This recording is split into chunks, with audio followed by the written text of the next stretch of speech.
კიო, ამ სურათზე თუ იპოვე სამ განსხვავებას, აი ამ შაპიტოებს გაჩუქებ. გოგოებისას ხრის? არა, ბიჭებისას, ეს უბრალოდ გოგოების ვარდისფერი რომ მაგით. ამებ შენ წაიღებ როგორც მივხვდი. რა თქმა უნდა. მე გოგოებისაც მიყვარს, ყველანაირი შაპიტო მიყვარს ხრის, აბსოლუტურად. მაშინ წაიღე ესეც. ამასაც წავიღებ. წაიღე. ჯერ სანამ დავიწყებ ქრისტიანო, შეცდომა არსებობს, ხო აქ? სამი შეცდომა უნდა იპოვო მან. ერთი ვიპოვე. აი მარჯვენა მხარეს დივნის ნაკეცი, მარჯვენა მხარეს არ არის, მარცხენა მხარეს არის. კი ბატონო. ეგ ერთი. სად არის მეორე შეცდომა? ძალიან დამალულია. სამი შეცდომაა, ხო სულ? ხო. სანამ ვიპოვე ამ სამივე შეცდომას ერთი უკვე ვიპოვე. მანამდე თქვენ დაწერეთ კომენტარებში სად არის შეცდომა და ვნახოთ ვინ დაასწრებს. მე დავასწრებ თუ თქვენ დამასწრებთ. მე დაგასწრებთ, რა თქმა უნდა. ვნახოთ შევეჯიბროთ. მეორე, სად არის მეორე?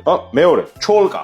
მარჯვენას არ აქვს აღჭერილი, მასზე მარცხენას აქვს. ძალიან მარტივად მიდიხარ გიორგი და წინ. მესამე შეცდომა დამჭა, ხო? მესამე შეცდომა როგორც ვთქვი, ტრადიციულად რთული იქნება. რა თქმა უნდა. მესამე შეცდომა სათუ ვერ პოულობ ვერაზროს. იმიტომ რომ რთულია ალბათ. ხო, რთული არის ყოველთვის მესამე შეცდომა ისეთი უკვე ხომ რთულია, მაგრამ აი დეტალებს ვაკვირდები ხოლმე და მე აღმოჩნდება რომ დეტალებში არ არის საერთოდ შეცდომა. ახლა არ არის დეტალებში შეცდომა. ვერ გეტყვი, მინიშნებას ვერ მოგცემ. კაიგიო, ბოლო 5 წამს მოგცემ. კაი, ქრისტი რა 5 5, წამი. 4, 3, 2, 1. ვერ ვიპოვე, ქრისტი რა თქმა უნდა. მე გიორგი ვარ, მე ვერ ვიპოვე შეცდომა და დაწერეთ თუ შეიძლება სად არის შეცდომა.